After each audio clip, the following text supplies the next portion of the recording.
مردم ما به حد مردم خوبه، نه که یک خاراکتر یک فعل دارن که اگر محصولات به نرخ ارزان بتیشه، اگر که محصولات با یک گویم که صفت بلند نرخ ارزان انتیشه، اگر فهمه که همین محصولات استحصالی خودت نیست، ای خودت برا نمیخره. به همین خاطر من با یک خلاصه اومدم که همین محصولاتایی که برای مردم ضروره یا همین را با یک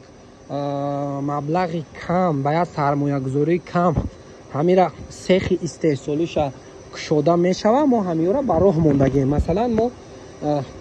سیخی مایده استحصال قبورهای پلاستیکی داریم که در اون ما قبورهای پلاستیکی را از رزمری 15 میلیمتر تا رزمری 90 میلیمتر خودمون مثلا میتونیم تیار کنیم. تلشیناش مثال ای تلشین 1.8 میلیمتر سر میشوه تا تلشینای 5-6 میلیمتر